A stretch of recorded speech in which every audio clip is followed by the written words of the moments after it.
Yeah, we have a really exciting upcoming panel, Sustainability Education, Nonformal and Informal Education. It's going to be moderated by a member of our organizing committee who I've gotten to know a little over the last few weeks, Tim Mahoney. He is a Peace Corps response volunteer in St. Vincent and the Grenadines. After 23 years as a teacher, educator in academia, he decided it was time to put his knowledge and experience to work in a more global context. His assignment in St. Vincent is to work with the Ministry of Education to create a national system of new teacher induction. He is also working on increasing the capacity of teachers and educational officials to teach literacy in a sustainable way. He hopes to continue his work on global sustainability and education development after his service ends. Tim, I'm going to turn it over to you to introduce your wonderful panelists. Thank you so much for joining us today. Hey, thanks a lot. Thanks a lot. I don't know what a spectacular way to start the second day. I don't know how the rest of you feel, but I got about 18 things that I want to think more about now. But we're going to try to focus on just one of them. And thankfully, I think it was Aaron who referenced this in the sort of in his comments about non-formal education, and that's kind of the focus of this panel, is more non-formal. So not necessarily from a public school classroom or university, but more from people who work in those spaces when we think about non-formal or informal education. So just some logistics about how I'd like this session to work. I'd like everyone to introduce themselves rather than me read their introductions. So I think people would like to have a little bit more ownership about how they present themselves. So I'm going to allow them to do that. That'll take hopefully about a minute. Then they'll have about 10 minutes to talk about their work. That'll bring us to about 40 minutes. And then we'll just have some questions, right? I may have one or two questions. I may just open it up to everyone else. I think it would be easier and more interactive if you raise your hand, and then we'll ask you to ask your question in person rather than put it in the chat and have me ask it. But we'll see how that goes, right? We'll just see how it goes. So I guess that's what we want to talk about. So raise your hand after all these things and after all these presentations, and we'll see how it goes. Cable, you're up first, so you got the floor. Great, thanks, Tim. And hi, everybody. It's a pleasure to be here. I'm going to share some screens, or share my screen. And let me just get that. Oh, whoops, wrong button. Slideshow. Tim, can you just tell me, is that coming through okay? Yep, we got you. Great. Oh, hi, everybody. My name is Cable Green. I'm the Director of Open Knowledge at Creative Commons. Creative Commons is a global nonprofit organization that makes it easy and legal to share, and specifically to share copyrighted stuff. So we help, we are the kind of legal public infrastructure for sharing open educational resources, for sharing open access research, for sharing open science, open data, anything that can be copyrighted that people want to share freely and extend permissions to the public while retaining the copyright for themselves and receiving attribution. That's why they use our licenses. I think many of you probably already use CC licenses. But I'm not going to talk about that today. I'm going to talk about sustainability from the climate perspective, and how is it that open intersects with sustainability against not just climate change, but all of the SDGs. And so we have recently launched something called the Open Climate Campaign that I'll talk a little bit about. So at Creative Commons, we're now 20 years old. We are looking at what do we do in the next 20 years. And part of the answer for us is to focus on the world's greatest challenges. What are the biggest problems in the world that need to be worked on? Of course, we're all very familiar with the SDGs. This is the list that we use at Creative Commons to decide where should we be focused, where should we have programs, where should we be teaching people where and how to share. We start with the SDGs. Specifically, when we look at climate and biodiversity preservation, one of our first analyses was to look at the research. Of course, if the research is closed on climate change, on biodiversity preservation, it's very difficult for scientists to work on those problems. It's difficult to solve them. When the educational resources are closed about climate change, which, by the way, UNESCO did a big study on this. Roughly half of the world's primary schools don't have any climate change curriculum in them, open or closed. And so this is a real challenge. And so we, roughly speaking, right now, about half of the world's research on climate change is closed, which is a real problem because it looks like this, right? We've got scientists all over the planet who are collecting data, who are doing research, who want to contribute research. But with the existing structures that we have in science, it's largely the wealthy, and in particularly the wealthy in the global north, which have the means and the access to not just to read the research about climate, but also to contribute. We increasingly, those of you familiar with the research establishment, know that we've moved from high-priced subscription journals where you had to be very wealthy to read the research. We've shifted largely to what are called article processing charges, where you have to pay to contribute. So when your article is accepted, if you want your article to be open access so that people can actually read it, you have to pay high article processing charges to do that. And there are other barriers that are in the way. And of course, all these barriers, all they're doing is slowing down the spread of knowledge. And so our thesis is very simple, and that is if we're going to solve the world's biggest problems, the knowledge about them must be open. And when we say knowledge, we mean the educational resources, the research data that's necessary to replicate and validate the study that's being discussed. We mean other large data sets. We mean, whatever it is, oftentimes the culture about these challenges. If these things are closed, it's very difficult to learn about them, to understand them, to communicate about them, to do additional research about them. But when the knowledge is open, we at least have a fair shot at working on these problems. We've put together a coalition launched just last year of these organizations to launch what we're calling an open climate campaign.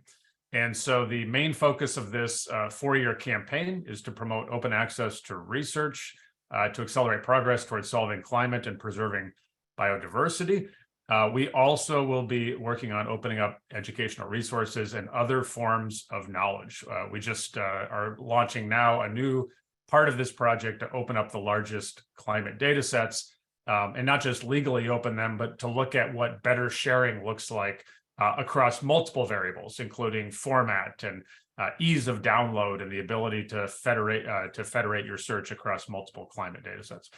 I won't go through all these right now because we're trying to keep this short, but if you want to learn more about the Open Climate Campaign, it's just openclimatecampaign.org. I will highlight of all the goals that we have for the campaign, the 3 that I want to focus on are 4, 5, and 6, which is that we will be working with national governments, the largest funders around climate science, and environmental organizations, which obviously work a lot in this space, to help them create, adopt, and implement open access policies. So generally speaking, when you change the rules on the money and open access is required, then you start to get that in the results. And so we'll be working very closely with those 3 entities, along with educators and librarians and researchers and others interested in this work. If you'd like to know more about this, you can, our email is just contact@openclimatecampaign.org. You can contact me if you'd like. I'm cable@creativecommons.org. And you can sign up for our newsletter on our website to stay in touch. If you are a government and environmental organization or a funder, please let us know. We're looking for folks to work with as well. Thanks. Back to you, Tim. Okay. So I can already see how having access to information and ideas could have a transformative effect, and really building on, the kind of idea there and know where we're already talking about. So we already see some convergence in some of the ideas happening. All right, Amlata, you're up next. Okay, thank you, Tim, and good morning, everyone. My name is Amlata Persaud, and I am with Childhood Education International. I'm the Global Practice Area Lead for Leadership at Childhood Education International.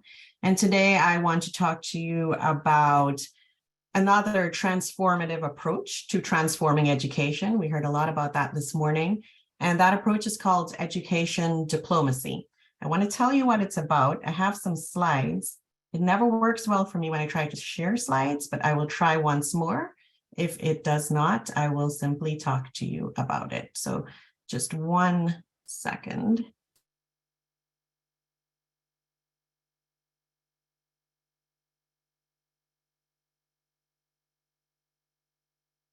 Okay, We see him. you see them? Yep. I think you should launch, you could launch the slideshow, but I did. Do you see them now? we see probably what you see without launching the slides. So it's, you're not playing the slideshow, we just have your slideshow. Okay, if you can see these pictures, the We pictures. can see the pictures well enough. That's all you need to see. Yeah. Okay. That's good. Thank you, Tim. So the first thing I wanted to tell you about a little bit was Childhood Education International.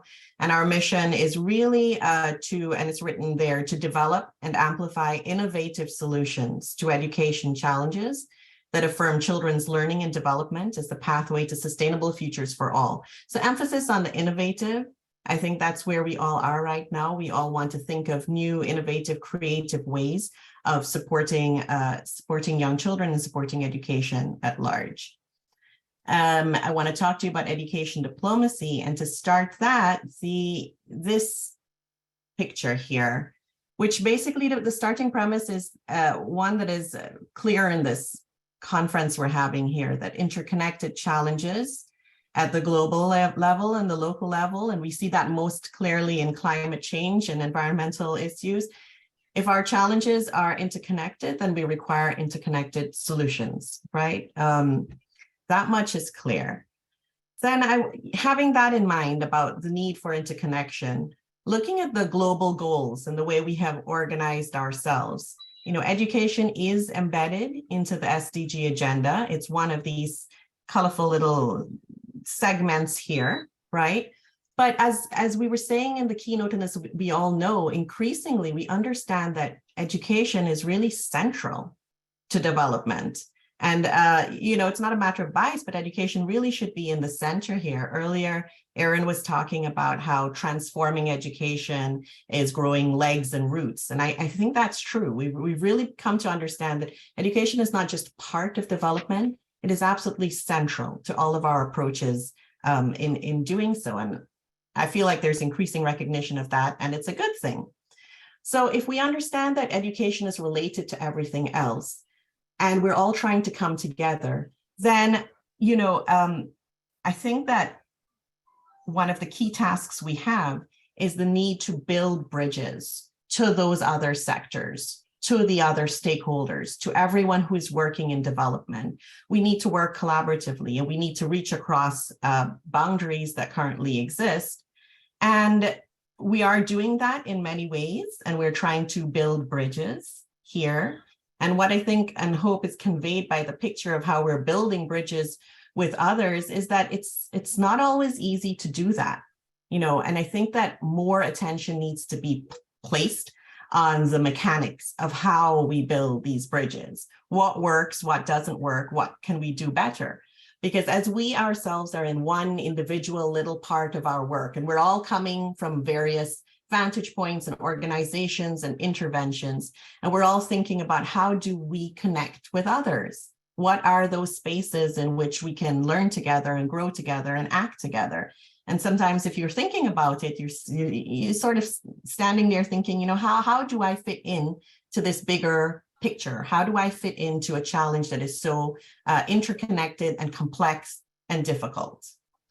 And that's what education diplomacy is about. It's sort of coming up with an approach to dealing with this complexity. Because what has happened as we've come together, and this convening is like a microcosm of what's happening. We're all coming together to share bits and pieces of information, and that's a good thing. look at the picture. Like, we're all stepping up. We're all participating more, and it's great. And there are more voices in, not all the voices that we need, but there are more voices coming to the table. And there is a lot more sharing and connecting and networking and partnering. And these are all really good things. But at the same time, the space is quite crowded, and there are a lot of voices, and it can lead to a lot of confused messaging sometimes and lack of clarity. And if we don't have the tools that we need to work together efficiently, then all sorts of problems arise. You've got missed opportunities, and you've got duplicated efforts, and all of that. And as you start to collaborate, you realize that it is a lot more difficult than you might have anticipated.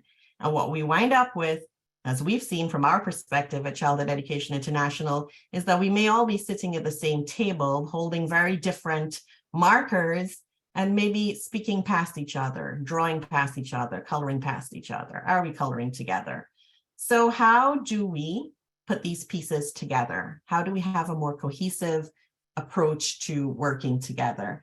And that is, our contention is that we can learn a lot from this field of diplomacy, and we can infuse our approaches with insights and practices from the diplomatic field. And so we created this concept and this practice that's called education diplomacy. It's a new field of practice. We're taking the skills from the diplomatic field and infusing it into our efforts to work collectively as education actors towards shared outcomes.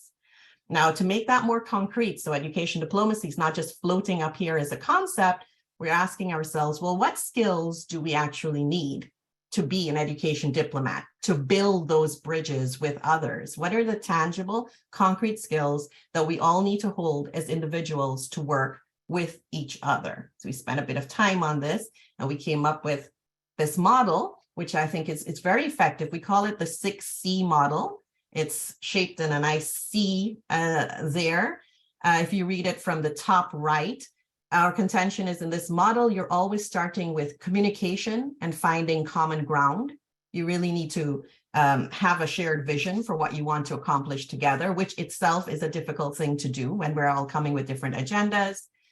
And then you have to work to build consensus and work collaboratively. And then when you're actually implementing things together to achieve collective impact, there another range, that's another phase of the work that you will do. In the purple circles that we have here, we've tried to extract those concrete skills that we feel that all of us as education stakeholders should hold. So we have things like diplomatic and strategic communication, trust and respect, consensus building and negotiation, partnership building, convening stakeholders, the very act of convening, and how we convene and who we convene and how, and the way we plan together and the way we work together and how we think about sustainability.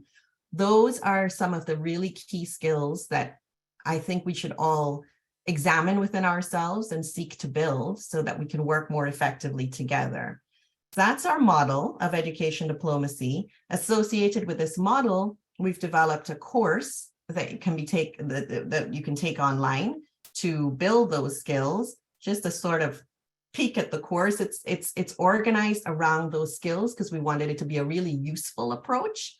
And so each unit really tackles skill building in some of those key competencies that I mentioned. So that is a really quick overview of the education diplomacy work that we do at Childhood Education International. I'd love to talk to you all about it more. Feel free to get in touch. We really do believe that a collaborative way forward is the way forward, but let's put a little more focus on how we collaborate and our abilities to do so. Thank you. Wow, super work. That's really interesting. And I definitely have a couple of questions to want to ask both of you so far. Okay, so Karen, you're up. Yep, thank you so much. And I have notes all around because that first session was so incredible. I kept checking things and like, oh, what about this? Yeah. So let's hope I can stay on track and not be distracted. let's see.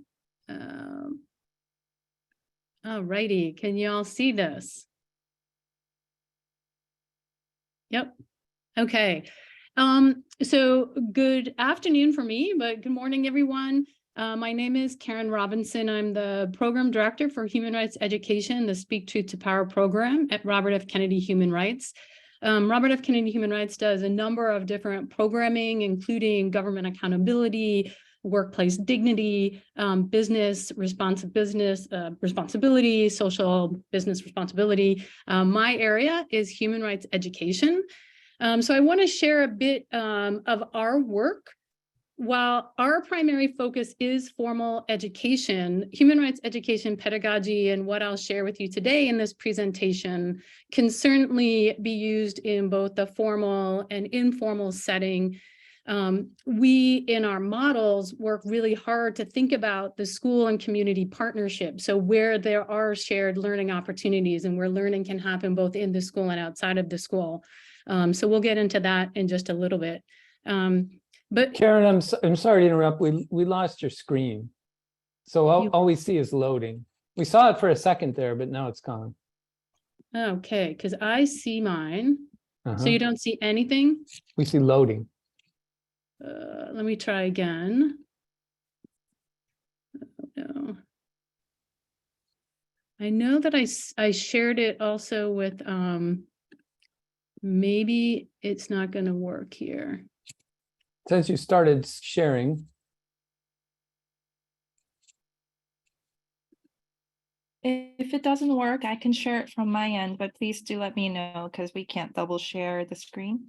Okay, maybe, yeah, if you could do it, that would be brilliant. Thank you. I think that may be helpful. My connectivity is supposed to be better here, but it's not necessarily. There we go. Excellent. We're in business. All right, get the slideshow up. Excellent. Thank you so much. All right. So before I dive into the content of the presentation, just to kind of frame for us, increasing the human rights literacy rate in the US and elsewhere is a fundamental necessity in advancing advocacy or advancing peace, justice, freedom, sustainability, and the foundation of who we are in this world and what we need to be fully human and what we need to be fully in and with the world we live in. Human rights education specifically and education more broadly has really been a part of the work of the global community since for a long time, but particularly since 1948, when the Universal Declaration of Human Rights was established, not only in the preamble, but in Article 26.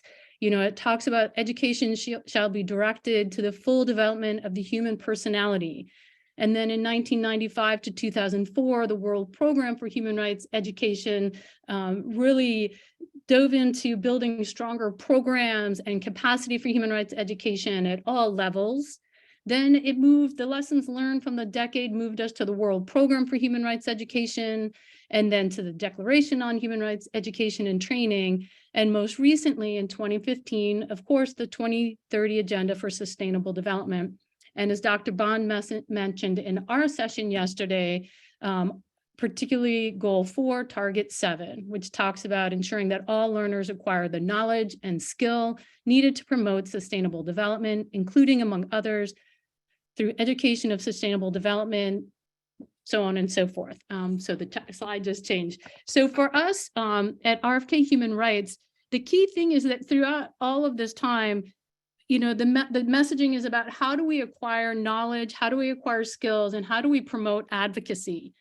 So for us, that is about centering human rights education in any learning environment, any educational ecosystem that exists. So we're talking about incorporating human rights throughout the whole system, promoting the role of HRE to reach informed action, right? So that action is grounded in understanding and knowledge of the nuance and issues around any SDG or human rights issue that's that young people or anyone are addressing, and to really reposition human rights education is the center, really the connective tissue for what happens in schools and in other learning environments.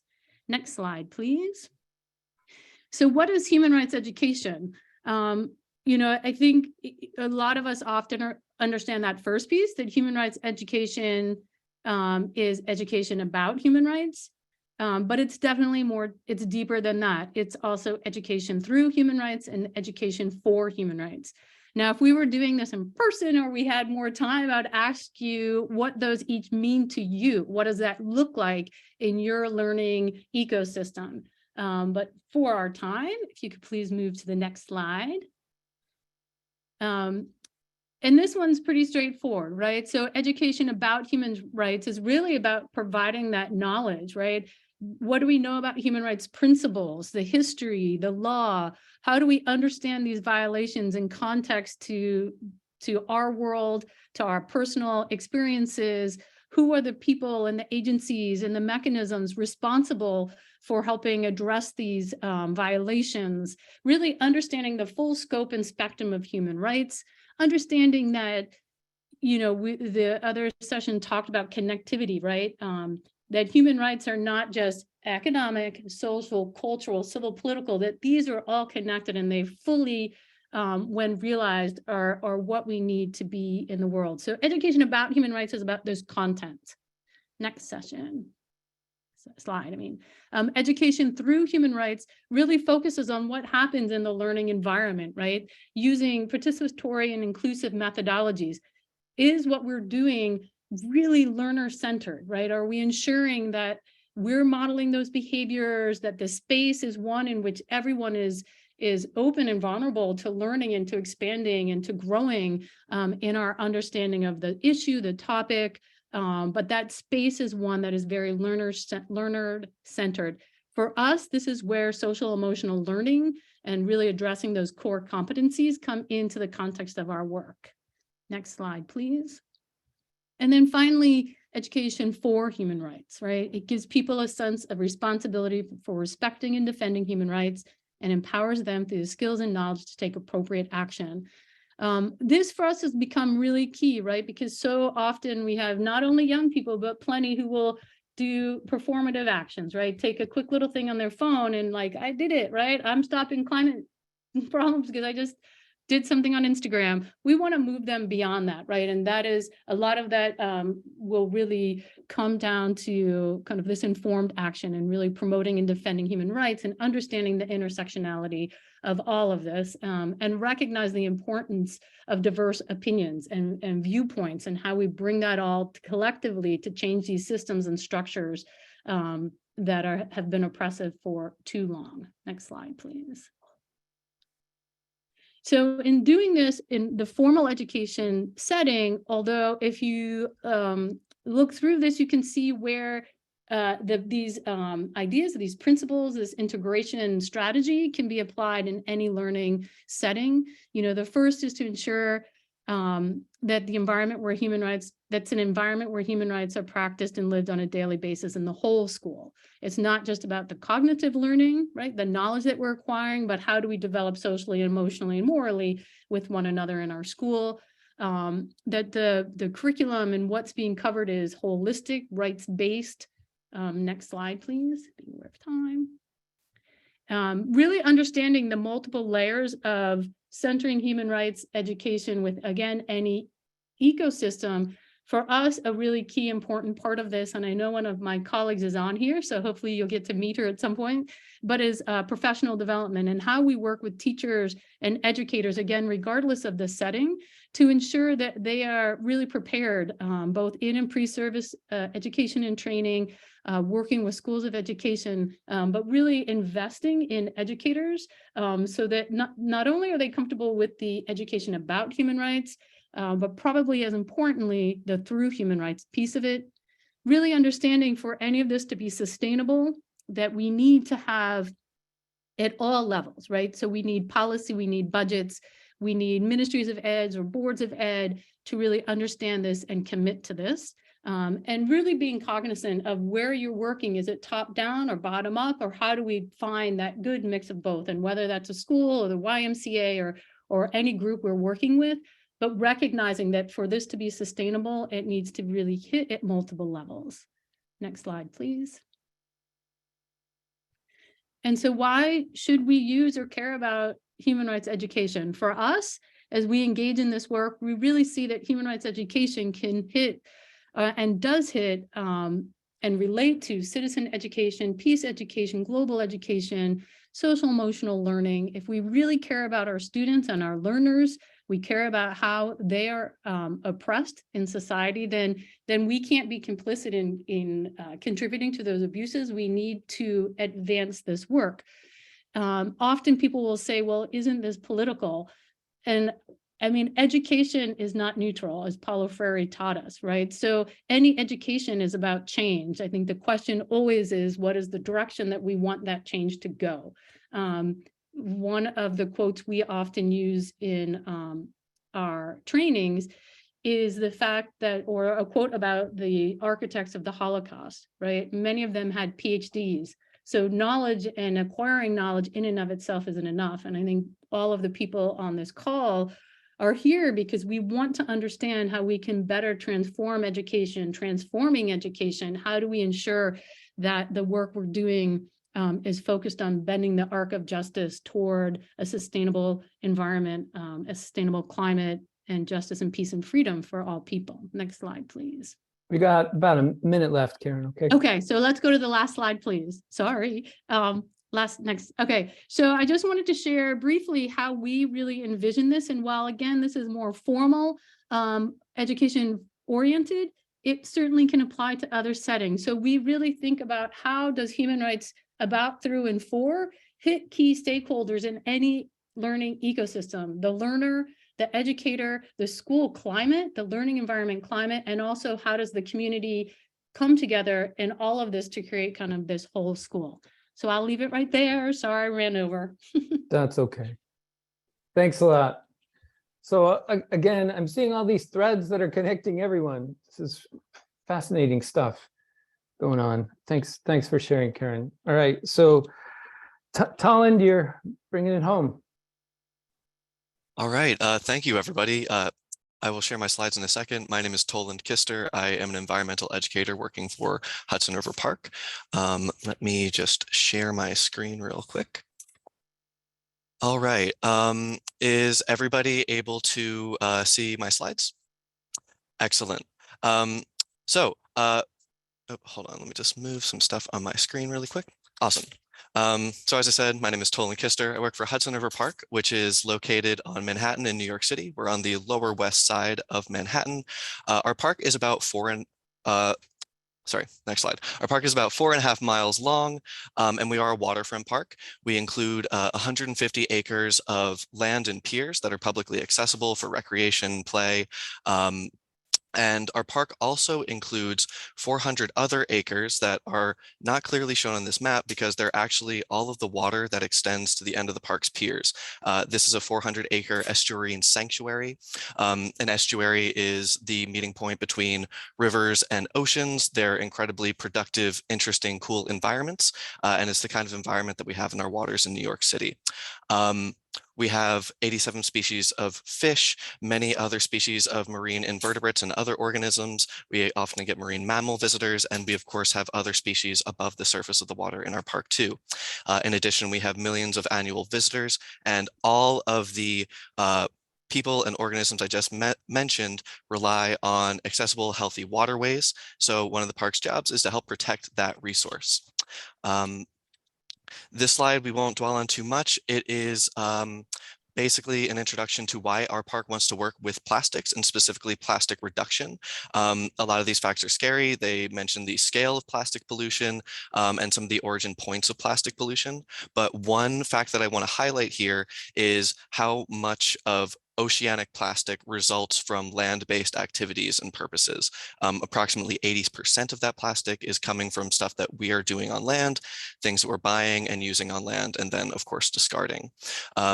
So when it comes to plastic reduction, as much as these facts may seem scary and it may seem insurmountable, to us it says that there's a lot that we can do where we're living and where we're working and where our communities are to help reduce this problem in environments that may be very, very far away from us. So to talk more about plastics and our work with plastics in the park, Hudson River Park has been conducting plastic research since 2015. This includes a couple of different surveys. Number one, we have published a report on microplastic concentrations in park waters. This involved going out with a very fine mesh net, combing through the water along transects in several different areas, and basically calculating how much plastic was collected versus the volume of water passing through our net to arrive at plastic concentrations. We have also been conducting marine debris surveys, which are taking place during our shoreline cleanups throughout the park. In addition to going down to our shorelines, removing plastics, we're also categorizing plastics, figuring out what types and pieces of debris we're seeing most often. If you're interested in that work, definitely check out our current research pages. We work really hard to make sure all of our data is publicly accessible and downloadable if you're interested in it. So in addition to our research on plastics, community, tenant, and staff-based surveys all indicated to us that our community is interested in reducing single-use plastics use in the park and reducing that plastic debris pollution that we're seeing out in our waterways. So this all culminates in an initiative that we launched in 2019 called the Park Over Plastic program. We're going to learn about all the different facets of this program. There's a lot of different ways that we are attacking this issue. This is an excerpt from the Park Over Plastic Toolkit, which I'll detail a little bit more later, but this is a graphic that demonstrates our model of approach to this issue. Park Over Plastic specifically wants to help different organizations, including parks, businesses, and other institutions, to work to proactively reduce waste and specifically create a meaningful shared message around positive low plastic behavior change. This includes arms about shifting behaviors, building community with our tenants and other organizations, education. Of course, we'll talk about some of the education programming we do around sustainability with students and the public. And of course, we are also always assessing the environment and our impact. So both looking at what's happening in the water, what's happening in our waste bins, but also how people are reacting to this and what kinds of changes they might be making. So Park Over Plastic, as I mentioned, contains a lot of different arms, but one of the resources I just mentioned, the Park Over Plastic Toolkit, is a resource that is publicly accessible through our website. It details our methodology to approaching plastic reduction as an organization on a community level, so that this methodology can be replicated in other communities and organizations looking to jumpstart plastic reduction efforts. This also includes sustainability programming, both in field trips and formal programs set up with schools and other organizations, as well as public programming. We have a Green Partners program with tenants throughout our park. Our park involves boat houses, recreation sites, restaurants, all kinds of different organizations that are making their home in the park. Since our launch in 2019, 14 out of 26 of these organizations have signed onto green partner agreements with the park to formalize plastic reduction programs that work for them in their individual spaces. We, of course, also are working with communication and outreach through our social media and other channels. And we also have made operational changes as well to help reduce the single-use plastics that we are using as an organization. And one of the things I'll highlight just in our photos, top photo, hydration stations are one of the big event operational changes we have made. Want to make sure that there are basically stands available for people to fill bottles. If they don't have a bottle, they can grab a drink from the water fountain, and really make sure that when people are coming to our events, we are facilitating the fact that they don't need to use single-use plastics, and that doesn't necessarily need to be part of our event. Similarly, bottom right, we have lots of hydration stations throughout the park, including some for dogs, which is super, super cute. And bottom left is actually, want to call out the Trapeze School in the park as one of our green partners. So we have a lot of great messaging around joining us as green partners in this program. More specifically on the education side, we have field trip programming that is centered around plastics and plastic pollution, as well as sustainability and climate issues. You can see some of the specific program callouts there. We also have science at home programs. These programs actually started during the pandemic as we were working remotely, unable to connect with students as consistently as we were before. We wanted to produce lesson plans that parents, teachers, students can print out at home. These lesson plans are specifically designed to make use of widely accessible, low-cost resources to make sure that we're providing lesson plans that are equitable, people can make use of in lots of different homes and stuff like that. Normally they make use of household objects that are fairly common. We'll be talking about the plastic rapid survey a little bit later. It's one of the ways that we usually start out engaging students with plastic. Public programming involves shoreline cleanups as well as plastic education happening throughout public programs, even if it's not directly a shoreline cleanup. We can see some examples there in our photos on the right-hand side of the slide. And then we also have our science leadership programs, ongoing research for the past couple of years, which I will detail in just a little bit. The plastic rapid survey. This is a pretty short, it usually takes about 5 minutes working with students, but it is the way that we engage students to start thinking about the plastic that they're using in their everyday life. The program starts out by introducing the concept of multi-use and single-use plastics and engaging students to think, basically tallying up their plastics, what kinds of plastic items they have, so that we can start to engage on discussions about where we could potentially sub out single-use plastics for multi-use plastics, where we could find some more sustainable options. And I want to emphasize that this program too is solutions oriented. We're not here to admonish the use of single-use plastics necessarily for students, but we are trying to engage them on ways that we could potentially get more multi-use happening in a way that works for people. And also, of course, having discussions about it too. One of the most interesting discussion questions that we run into during this program is when students call out certain single-use plastics that are hard to replace or based on how they're produced might be something that's, a little bit tough to deal with. For example, a lot of medical applications, for example, if you're somebody that needs to use a syringe for medication, those types of plastics are hard to find multi-use for because there's, so much important with sanitation and everything like that. But one of the things we find with this is students are really, really engaged in thinking about their own plastic use, and especially when given an environmental context, they leave incredibly motivated to enact change, both in their life, in friends' lives, and everything like that. On another hand, I want to mention our science leadership program. This is a program that is run in collaboration with the City University of New York, the Lamont Doherty Earth Observatory, Intrepid Air, Sea and Space Museum, and the Young Women's Leadership School. The program emphasizes multi-tier mentorship, where high school students work with college mentors and staff from multiple STEM organizations as part of the program. And for the last 2 years, this will actually be the 3rd year of this project, they have been looking at the impacts of plastic ingestion on wildlife, specifically seagulls, which is one of our very common organisms throughout the park. We have found that seagulls, unfortunately, are running into plastic pollution as part of their food source. Seagulls produce something called a bolus. It's basically a owl pellet collection of non-digestible materials. We have found that they are collecting plastic in some of these boluses that they are basically regurgitating onto docks and other surfaces throughout the park. Our middle image here, we can see a healthy bolus or a normal bolus on the right-hand side versus one that has plastic debris in it on the left-hand side. Normally boluses are organic indigestible materials like bones and shells, but when seabirds are mistaking plastic debris for food sources, we are seeing rubber bands, nurdles, and other fragments located in these boluses as well. SLP students. About a minute left, Toland. No problem. Thank you so much. Yep.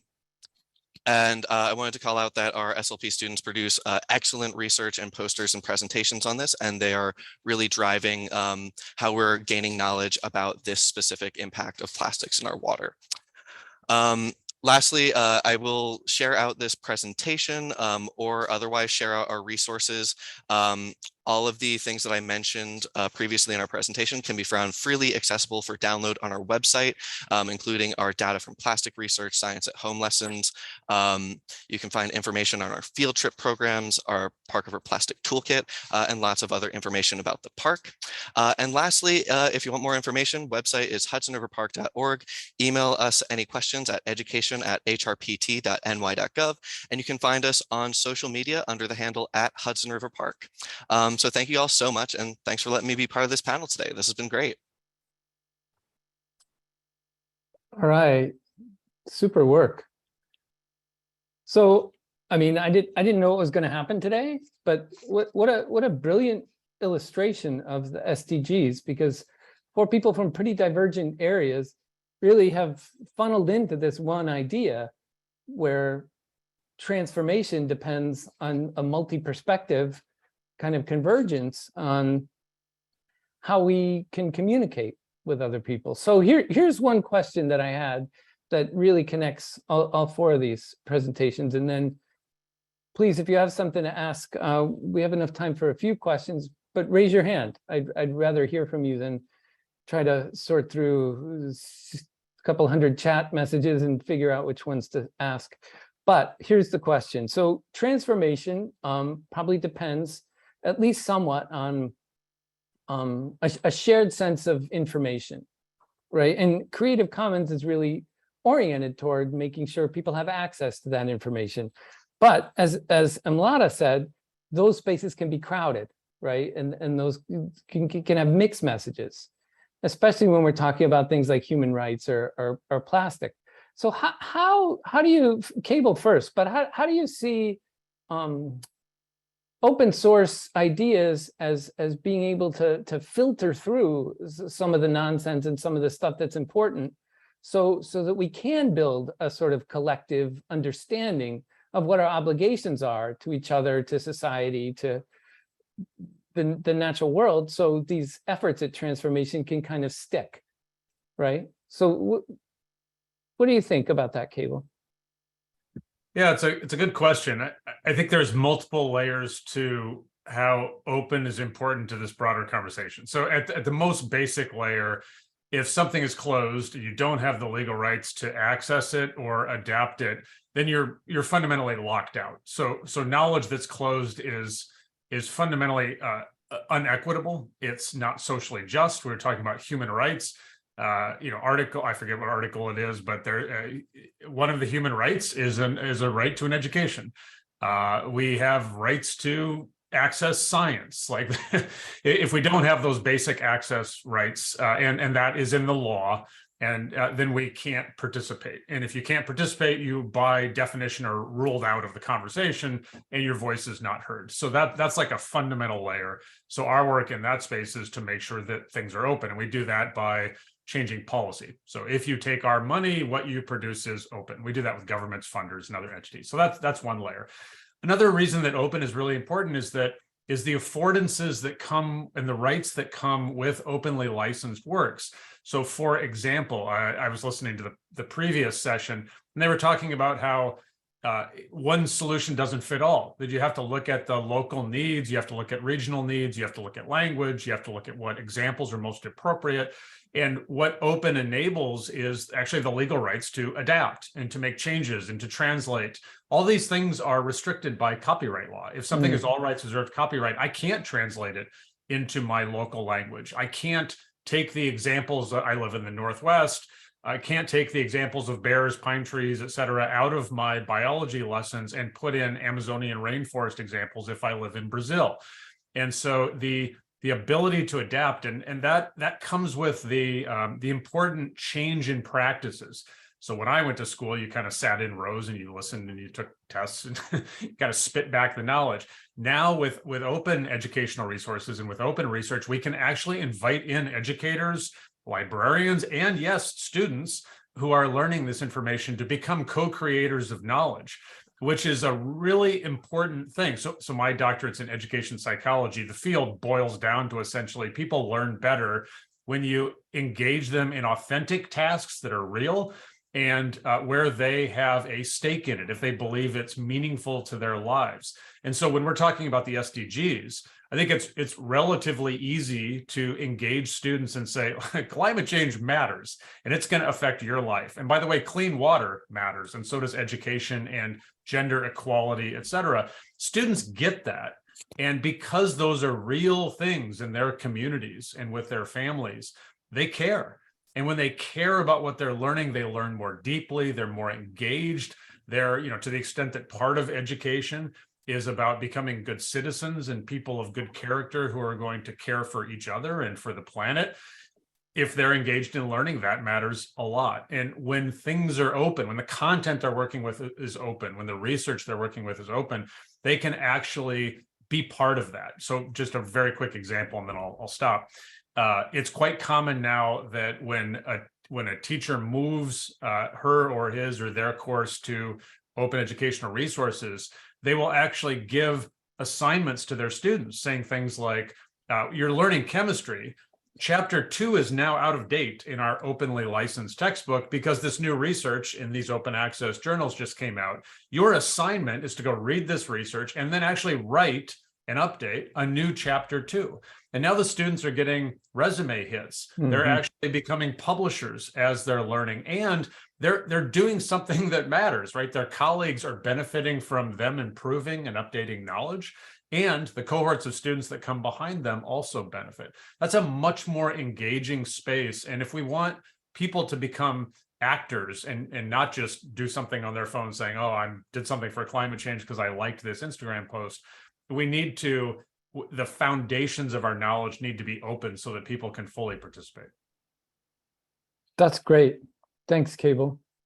So Karen, I wonder if you'd take a crack at this too, particularly in light of what Toland's talking about with those sort of efforts at something tangible and real, like, plastic in seagull bolus, which is fascinating. But how does that translate into the human rights framework? Sure, thank you. And Cable, I'm just going to say you speak my mind on all of that. Like that was spot on. Spot on. Yeah. So, essentially, if we do not have a clean and healthy and safe and sustainable environment, we will not enjoy our fundamental human rights.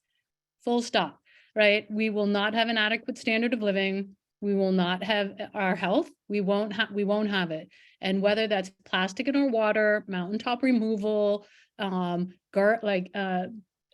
refineries by neighborhoods, like any environmental issue, if our environment is not clean and safe and healthy and sustainable, we will not have our fundamental human rights. I mean, it's that simple for me. Yeah, it's that simple. So we need to take care of our planet and ourselves. I mean, taking care of our planet is taking care of ourselves and our human rights.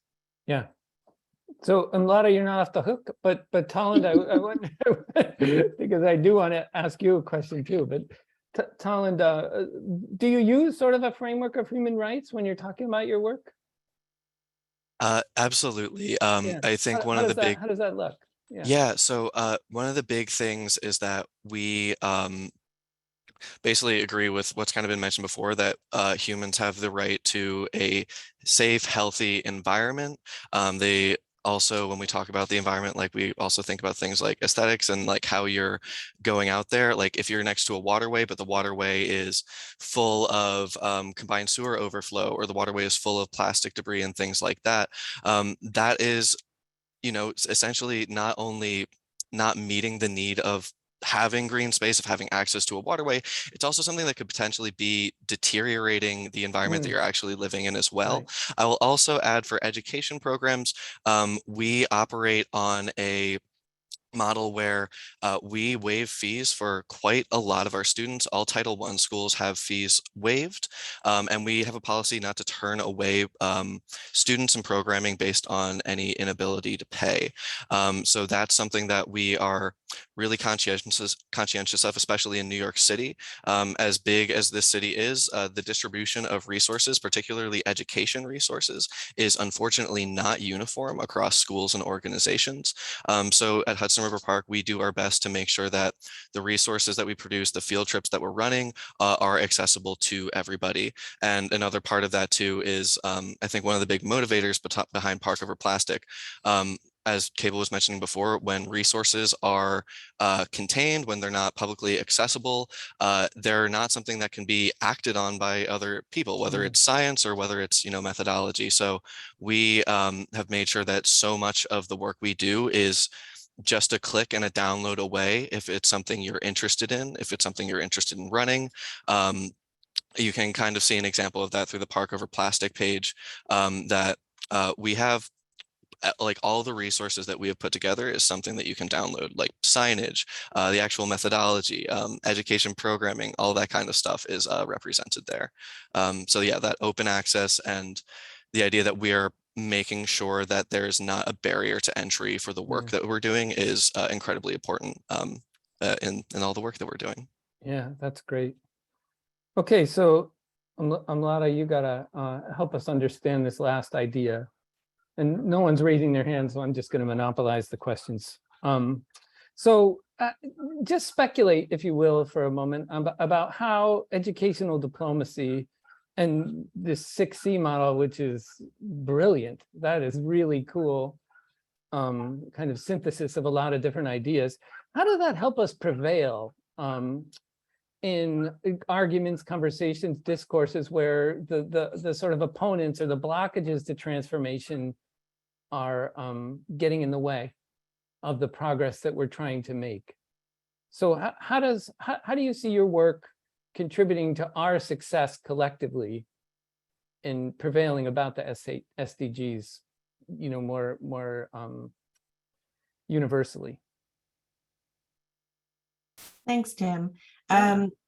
Yes, so thanks for the kind words on the model. And I think the model is central to our abilities to respond to obstacles or blockages, almost by going back to the very start. At the start of the model, we really talked about coming to a common understanding and a shared vision.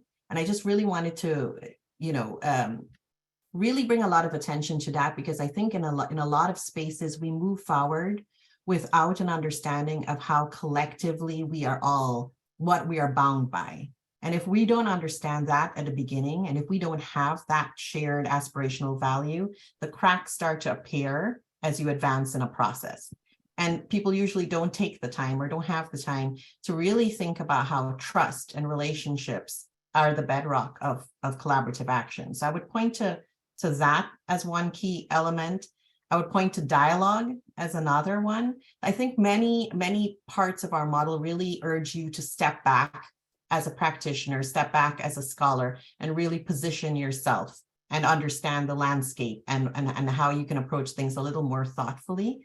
I just wanted to weigh in, just because my colleagues on the panel were having such an interesting discussion about knowledge and open access to knowledge and how much is being created even now here as we're speaking in this panel and throughout this conference.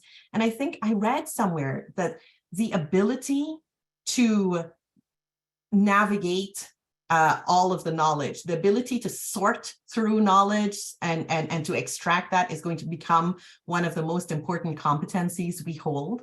And I think I feel it every day. I'm sure you all do. We are on LinkedIn or Twitter or reports, like so much is coming at us through a fire hose.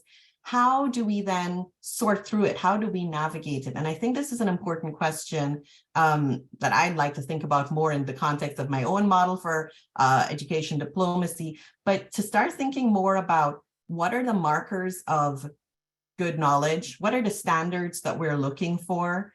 Think about the knowledge brokers. I was just at a conference where we were discussing this idea, like who is transforming this knowledge with which agenda for whom?